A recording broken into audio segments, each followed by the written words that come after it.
자, 채플 오늘 제목을 이렇게 좀 적어봤는데 루저를 부르신 까닭. 제가 이제 마가복음 이야기를 계속하면서 나병 환자, 중풍병자 이런 그 사회에서 그 당시에 인정받지 못했던 사람들의 이야기를 계속했어요. 루저죠. 말하자면 쉽게 말하면 요즘 속된 말로 루저라고 할 수 있습니다. 오늘 등장하는 사람도 그 사회에서 그렇게 평가받던 사람 가운데 하나예요. 어떤 사람인가 하면 먼저 이야기를 조금 해보고 갈게요. 여러분 페스탈로치를 아시나요? 들어보셨나요? 이 페스탈로치는 여기 보시면 이제 1700년대 그리고 1827년까지 스위스에서 살았던 교육 철학자죠. 교육학자인데 그 당시에 이 페스탈로치의 교육 방법은 가히 혁명적이었습니다. 그런데 지금 우리가 페스탈로치의 교육 방법을 이렇게 모방을 해도 굉장히 배울 게 많아요. 특히나 이 페스탈로치는 지리 교육에 굉장히 탁월했는데, 물론 다른 곳도 굉장히 탁월하게 교육을 잘 시켰어요. 그런데 지리 교육을 예를 들면 이렇게 시키는 겁니다. 아이를 데리고 산 꼭대기를 올라가요. 그리고 산 꼭대기에서 쭉 밑을 내려다봅니다. 그거를 반복해서 하다가 그러면 이제 내려와서는 뭘 하냐면 내가 올라가서 본 것들을 그려보게 해요. 쭉 전체적으로 그려보게 한 다음에 그 다음에 뭘 하냐면 그 올라갔다가 내려오면서 중간중간에 이제 그 구체적인 큰 숲을 봤다면 이제 구체적인 나무들도 만져보고 구체적인 어떤 곤충들도 살펴보게 하고 구체적인 이 위치마다 이런 것들을 좀 디테일하게 볼 수 있도록, 경험할 수 있도록, 또 만져볼 수 있도록 그렇게 합니다. 그 다음에 그 중에서 자기가 만들어보고 싶은 것, 그때 경험했던 것, 봤던 것 중에 하나 정도를 한번 만들어 보라 그래요. 점토를 가지고 그 모양을 그대로 한번 만들어 보라.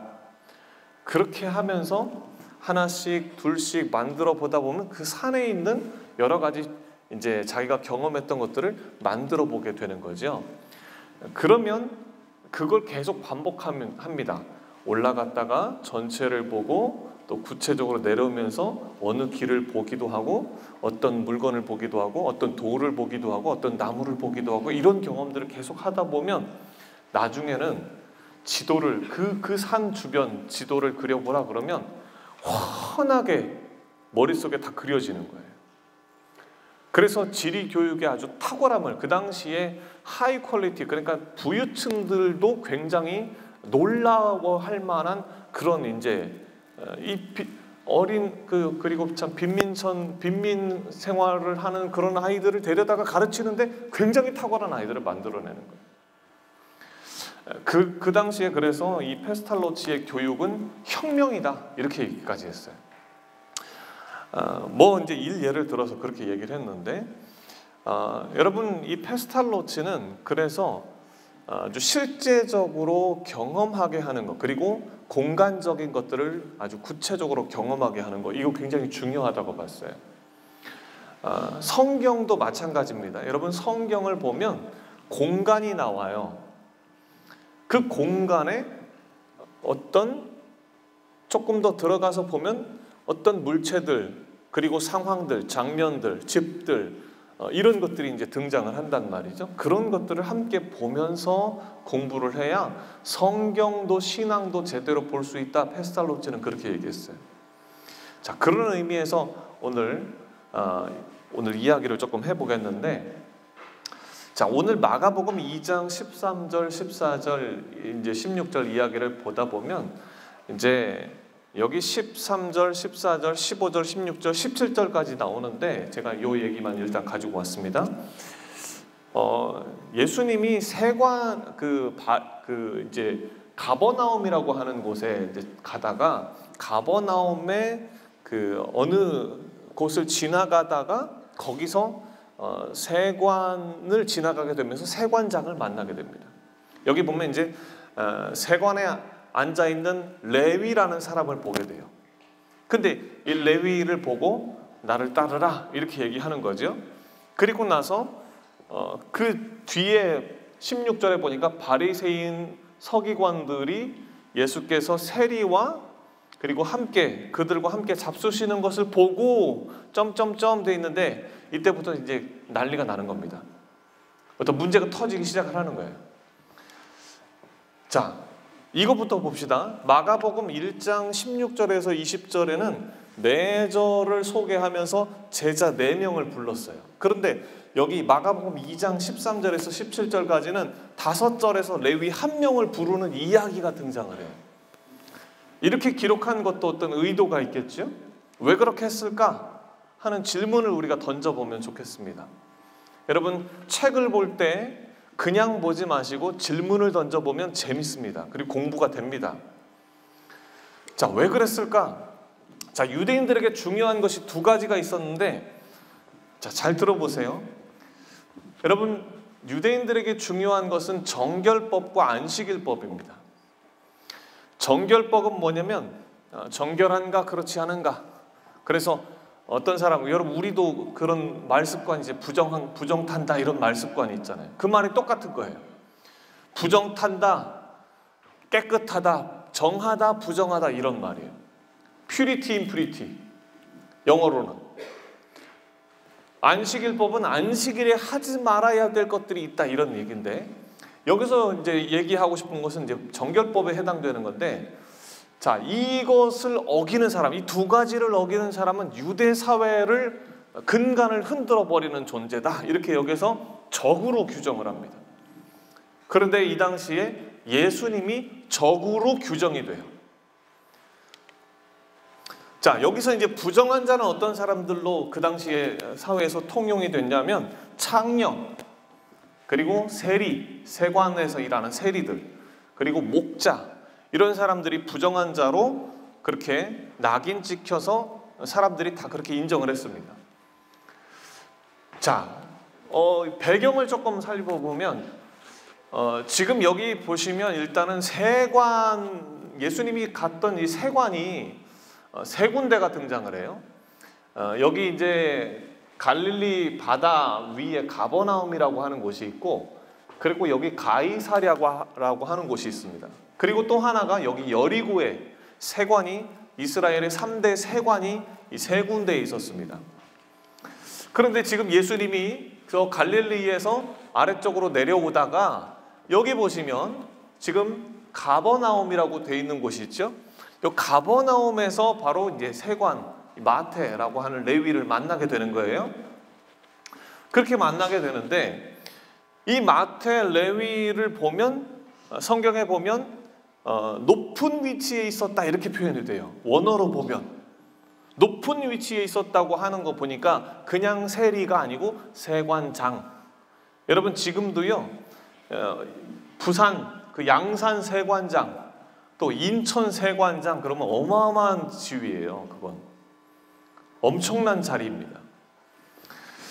그 양산 세관장을 지내시고 저기 인천 세관장을 지내신 분이 여러분 동서학원 대학교에 지금 출석을 하고 계세요. 아주 역사적인 분이시고 어마어마한 분이십니다. 자, 여기도 이제 이 사람이 세관장, 세리장으로 표현이 되어 있는데 이런 사람이었어요. 근데 이 세리장 이런 사람은 여러분 보통 사람이 아닙니다. 여기까지 오려면 이 당시에 아까 지도에서도 보는 것처럼 가버나움이라고 하는 곳의 세관장을 맡으려면 어떤 사람들을 상대해야 되냐면 저 위로 올라가면 다마스커스 저기 있죠? 다마스커스 왼쪽에서 오는 사람들, 무역상인들을 상대해야 되고, 또 오른쪽에서 오는 사람들을 무역상인을 상대해야 돼요. 여러분 오른쪽에서 오는 사람들은 중국에서 오는 사람들입니다. 그리고 아프리카 계열에서, 그리고 저 왼쪽에서 오는 사람들은 터키, 로마에서 오는 사람들이에요. 그런 사람들을 상대해야 되기 때문에 언어에 능통해야 됩니다. 헬라어, 히브리어 뿐만 아니라 그 외에 다른 언어들도 여러 언어들을 쓰고 있어야 세관장을 할 수가 있는 거예요. 아무나 안 세웁니다.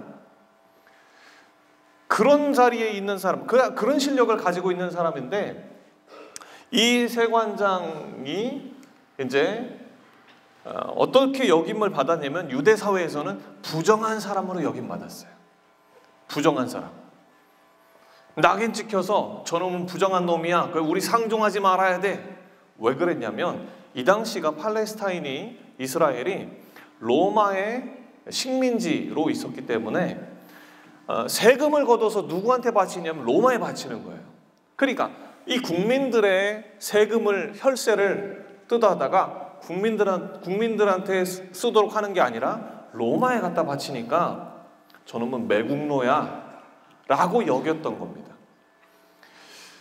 그런데 예수님이 이 세관장을 제자로 삼아버리는 거예요. 그래서 예수님의 행보가 유대 사회에서는 폭탄 선언하는 것처럼 그렇게 여겨지는 겁니다. 엄청난 선언이에요. 근데 왜 예수님이 이 세리장을 제자로 삼았는가 하는 문제가 있는 것이죠. 마치 여러분 우리나라에 옛날에 양반 제도가 있었고, 그죠? 상놈 제도가 있는데 상놈이 양반 행사를 하는 거랑 똑같은 거예요. 그럼 양반들이 가만히 있습니까? 죽여버려야죠. 우리 옛날에 그런 분위기였어요. 어디 상놈이 감히, 이런 분위기였단 말이에요. 그래서 지금 이 상황에도 이런 거예요. 그리고 성경에 또 자세히 보니까 어떤 모습들이 등장을 하냐면 15절, 16절에 이렇게 보면 그의 집에 앉아 잡수실 때 이렇게 나오죠. 많은 세리와 죄인들이 예수와 그의 제자들과 함께 앉았으니 이렇게 나와요. 여기서 그의 집은 세리장의 집이에요. 그러니까 세리장이니까 다른 여러 세리들을 초청을 해서 같이 앉았겠죠. 예수님이 같이 앉아 있는 거예요. 그런데 앉아라고 할 때 여러분, 이 앉아는 그냥 여러분 이렇게 반듯하게 여러분처럼 앉아있는 앉았다 이런 표시가 아닙니다. 비스듬히 반쯤 누운 자세로 앉아서 먹었다 이런 말이에요. 다리 쭉 뻗고 소파에 팔걸이 걸치고 그리고 눕듯이, 거의 반 눕듯이 이렇게 앉아있다 이 말이죠. 여러분, 이 당시에 이렇게 하는 사람들은 어떤 사람들만 했냐면 지위가 높은 사람들만 이렇게 했어요.